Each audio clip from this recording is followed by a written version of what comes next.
ನಮಸ್ಕಾರ ಗೆಳೆಯರೆ, ನಾಲೆಜ್ ಕನ್ನಡಿಗ ಯೂಟ್ಯೂಬ್ ಚಾನಲ್ಗೆ ಸ್ವಾಗತ. ಭೂಮಿಯ ಮೇಲೆ ಹುಟ್ಟಿದ ಶ್ರೀರಾಮನನ್ನು ದೇವರು ಎಂದು ನಾವು ಆರಾಧಿಸುತ್ತೇವೆ. ಶ್ರೀರಾಮಚಂದ್ರನು ಹಲವಾರು ಅಗ್ನಿಪರೀಕ್ಷೆಗಳನ್ನು ಎದುರಿಸಿ ಕೊನೆಗೆ ಧರ್ಮವನ್ನು ಸ್ಥಾಪಿಸುವಲ್ಲಿ ಯಶಸ್ವಿಯಾಗಿದನು ಎಂದು ನಮಗೆ ಗೊತ್ತು. ಶ್ರೀರಾಮನು ತನ್ನ ಜೀವನದಲ್ಲಿ ಎದುರಿಸಿದ ಸಂಕಷ್ಟಗಳು, ಅಗ್ನಿಪರೀಕ್ಷೆಗಳು ಹಾಗೂ ವನವಾಸದ ಜೀವನದ ಬಗ್ಗೆ ನಮ್ಮೆಲ್ಲರಿಗೂ ಗೊತ್ತಿದೆ. ಆದರೆ ಶ್ರೀರಾಮನ ಕೊನೆಯ ದಿನಗಳು ಹೇಗಿದ್ದವು? ಶ್ರೀರಾಮನ ಸಾವು ಹೇಗೆ ಸಂಭವಿಸಿತು? ಈ ವಿಷಯಗಳು ಬಹಳಷ್ಟು ಜನರಿಗೆ ಗೊತ್ತಿಲ್ಲ. ದೇವರ ಅವತಾರಗಳಲ್ಲಿ ಒಬ್ಬೊಬ್ಬರ ಅಂತ್ಯವೂ ಒಂದೊಂದು ರೀತಿಯಲ್ಲಿ ಆಗಿದೆ. ಆದರೆ ಶ್ರೀರಾಮನ ಅಂತ್ಯ ಹೇಗಾಯಿತು ಅನ್ನೋ ವಿಷಯವನ್ನು ನೀವು ಎಲ್ಲೂ ಕೇಳಿರುವುದಿಲ್ಲ. ರಾಮನ ಸಾವಿನ ಬಗ್ಗೆ ಸಾಕಷ್ಟು ಪ್ರಶ್ನೆಗಳು ಹಾಗೆಯೇ ಉಳಿದುಕೊಂಡಿದೆ. ರಾಮನಿಗಾಗಿ ಲಕ್ಷ್ಮಣನ ಅಂತ್ಯವಾಯಿತು ಎಂದು ನಮಗೆ ತಿಳಿದಿದೆ. ಆದರೆ ಲಕ್ಷ್ಮಣನ ಅಂತ್ಯದಿಂದಲೇ ಶ್ರೀರಾಮನ ಅಂತ್ಯವಾಯಿತು ಅಂದರೆ ನೀವು ನಂಬುತ್ತೀರಾ? ಲಕ್ಷ್ಮಣನಿಂದಲೇ ಶ್ರೀರಾಮನ ಅಂತ್ಯವಾಯಿತು ಅನ್ನೋದರ ಇಂಚಿಂಚು ಮಾಹಿತಿಯನ್ನು ಇವತ್ತಿನ ಈ ವಿಡಿಯೋದಲ್ಲಿ ತಿಳಿಯೋಣ ಬನ್ನಿ. ವಿಡಿಯೋ ತುಂಬಾ ಇಂಟರೆಸ್ಟಿಂಗ್ ಆಗಿರುತ್ತೆ. ಹಾಗಾಗಿ ವಿಡಿಯೋನ ಪೂರ್ತಿಯಾಗಿ ನೋಡಿ. ಹಾಗೂ ಇನ್ನೂ ವಿಡಿಯೋನ ಲೈಕ್ ಮಾಡಿಲ್ಲ ಅಂದ್ರೆ ಲೈಕ್ ಮಾಡಿ ಹಾಗೂ ಚಾನಲ್ನ ಸಬ್ಸ್ಕ್ರೈಬ್ ಮಾಡ್ಕೊಳ್ಳಿ.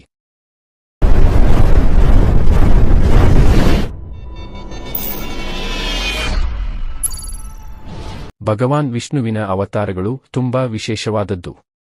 ಸಾವನ್ನು ಮೆಟ್ಟಿ ನಿಲ್ಲುವ ಅವತಾರಗಳು ಈ ವಿಷ್ಣುವಿನ ಅವತಾರಗಳು. ನಮ್ಮೆಲ್ಲರಿಗೂ ತಿಳಿದಿರುವ ಹಾಗೆ ಶ್ರೀರಾಮನು ವಿಷ್ಣುವಿನ ಅವತಾರ.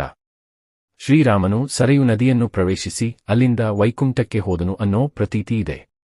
ಇನ್ನು ಶ್ರೀರಾಮನ ಸಾವಿನ ಬಗ್ಗೆ ಪದ್ಮ ಪುರಾಣದಲ್ಲಿ ವಿವರಿಸಲಾಗಿದೆ. ಸೀತಾರಾಮರು ಹಿಂದೂಗಳ ಆರಾಧ್ಯ ದೇವರು. ಶ್ರೀರಾಮನು ತನ್ನ ಆಳ್ವಿಕೆಯಲ್ಲಿ ಹಿಂದೂ ಧರ್ಮಕ್ಕೆ ಗೌರವಯುತವಾದ ಸ್ಥಾನವನ್ನು ನೀಡಿದ್ದರು. ಶ್ರೀರಾಮನು ತಂದೆಯ ಮಾತಿಗೆ ಕಟ್ಟುಬಿದ್ದು 14 ವರ್ಷಗಳು ವನವಾಸಕ್ಕೆ ಹೋದ ರಾಮನು ನಂತರ 10 ತಲೆಯ ರಾವಣನನ್ನು ಸಂಹರಿಸಿದನು. ಇಷ್ಟೆಲ್ಲಾ ಮಾಡಿದರೂ ಸಹ ರಾಮನು ಭೂಮಿ ಬಿಟ್ಟು ಹೋಗಿದ್ಯಾಕೆ? ವಿಷ್ಣುವಿನ ಅವತಾರವಾಗಿ ಭೂಮಿಗೆ ಬಂದ ರಾಮನ ಅಂತ್ಯ ಹೇಗಾಯಿತು? ಲಕ್ಷ್ಮಣ ವೇಷದಲ್ಲಿ ಬಂದ ಆದಿಶೇಷ ರಾಮನಿಗಿಂತ ಮೊದಲು ಭೂಮಿಯನ್ನು ತೊರೆದಿದ್ದು ಯಾಕೆ? ಇವೆಲ್ಲದಕ್ಕೆ ಉತ್ತರವನ್ನು ಈ ವಿಡಿಯೋದಲ್ಲಿ ತಿಳಿಯೋಣ ಬನ್ನಿ. ವಿಷ್ಣುವು ಶ್ರೀರಾಮನ ಅವತಾರವನ್ನು ಎತ್ತಿದ್ದೆ ರಾವಣನನ್ನು ಸಂಹಾರ ಮಾಡಲೆಂದು. ಯಾವಾಗ ವಿಷ್ಣುವು ಶ್ರೀರಾಮನ ಅವತಾರವನ್ನು ಎತ್ತಿದ್ದಾನೋ ಆಗಲೇ ವಿಷ್ಣುವಿನ ಜೊತೆಗೆ ಆದಿಶೇಷನೂ ಸಹ ಭೂಮಿಯ ಮೇಲೆ ಬರುತ್ತಾನೆ. ಆಗ ಆದಿಶೇಷನು ರಾಮನ ಸಹೋದರನಾಗಿ ಲಕ್ಷ್ಮಣನ ಅವತಾರದಲ್ಲಿ ಜನ್ಮವೆತ್ತುತ್ತಾನೆ. ಇನ್ನು ಈ ವಿಡಿಯೋ ಪೂರ್ತಿ ನೋಡೋಕ್ಕಿಂತ ಮುಂಚೆ ನಮ್ಮ ಚಾನೆಲ್ನಲ್ಲಿರುವ ಈ ವಿಡಿಯೋವನ್ನು ಒಮ್ಮೆ ನೋಡಿ, ಆಗ ಪ್ರಸ್ತುತ ಈ ವಿಡಿಯೋ ನಿಮಗೆ ಇನ್ನೂ ಚೆನ್ನಾಗಿ ಅರ್ಥವಾಗುತ್ತದೆ. ರಾವಣನನ್ನು ಸಂಹರಿಸಿದ ನಂತರ ರಾಮನ ಪಟ್ಟಾಭಿಷೇಕ ನಡೆಯುತ್ತದೆ. ನಂತರ ಒಂದು ದಿನ ಯಮಧರ್ಮರಾಜನು ರಾಮನ ಬಳಿ ಸೀಕ್ರೆಟ್ ಆಗಿ ಮಾತನಾಡಬೇಕು ಎಂದು ಹೇಳುತ್ತಾನೆ.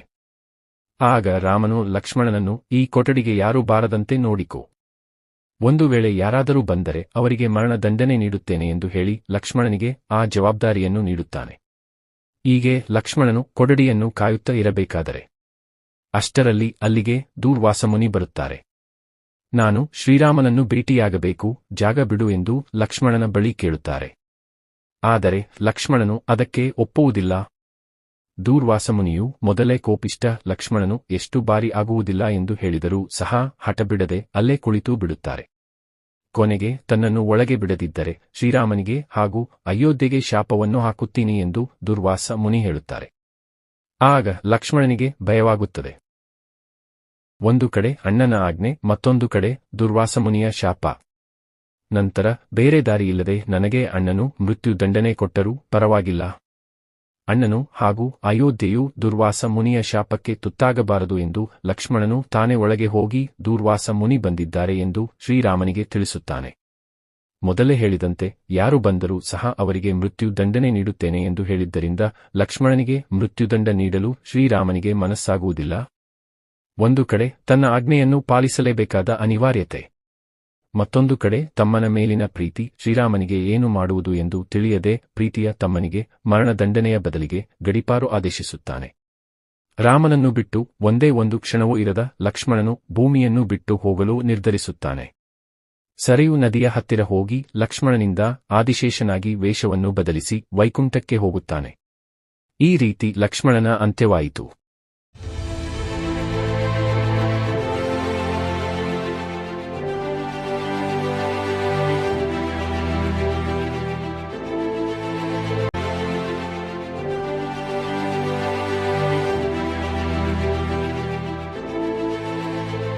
ನಂತರ ಇದೆಲ್ಲ ಆದ ಬಳಿಕ ಯಮಧರ್ಮರಾಜನು ರಾಮನನ್ನು ಕರೆದುಕೊಂಡು ಹೋಗಲು ಅಯೋಧ್ಯೆಗೆ ಬರುತ್ತಾನೆ.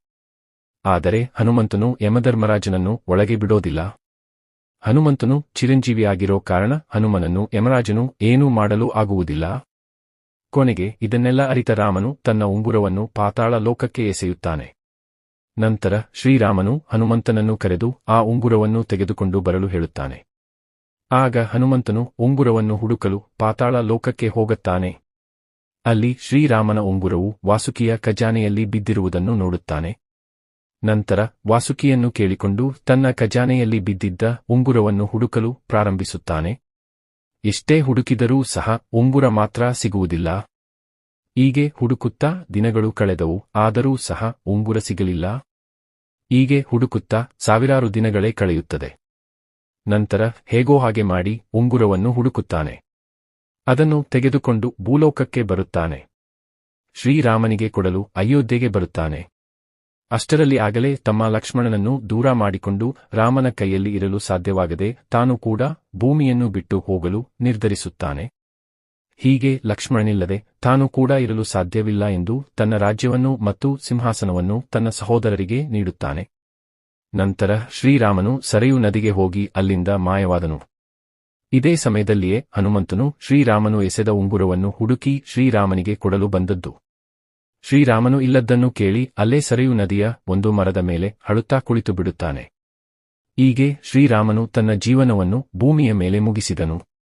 ರಾಮ ಲಕ್ಷ್ಮಣನ ಅಂತ್ಯ ಈ ರೀತಿ ಆದರೆ ಸೀತಾದೇವಿಯು ಭೂತಾಯಿಯ ಗರ್ಭದಲ್ಲಿ ಲೀನಳಾಗುತ್ತಾಳೆ. ಇನ್ನು ಹನುಮಂತನಿಗೆ ಸಾವೇ ಇಲ್ಲ.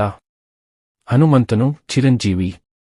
ಇಂದಿಗೂ ಸಹ ಹನುಮಂತನು ಬದುಕಿದ್ದಾನೆ ಎಂದು ಹೇಳುತ್ತಾರೆ. ಇನ್ನು ನೀವೇನಾದರೂ ರಾಮನ ಭಕ್ತರಾಗಿದ್ದರೆ ಜೈ ಶ್ರೀರಾಮ್ ಅಂತ ಕಮೆಂಟ್ ಮಾಡಿ.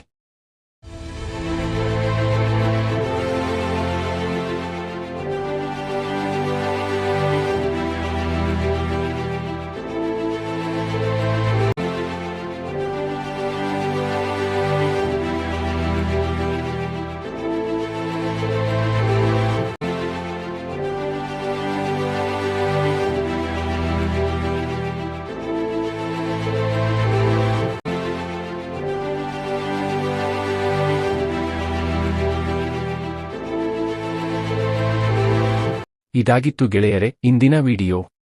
ಮುಂದಿನ ವಿಡಿಯೋದಲ್ಲಿ ಮತ್ತಷ್ಟು ವಿಷಯಗಳನ್ನ ತಿಳಿಯೋಣ ಅಂತ ಹೇಳ್ತಾ ಇನ್ನಷ್ಟು ಇಂತಹ ಮಾಹಿತಿ ವಿಷಯಗಳಿಗೆ ಚಾನಲ್ ಅನ್ನು ಸಬ್ಸ್ಕ್ರೈಬ್ ಮಾಡ್ಕೊಳ್ಳಿ ಅಂತ ಹೇಳ್ತಾ ಧನ್ಯವಾದಗಳು.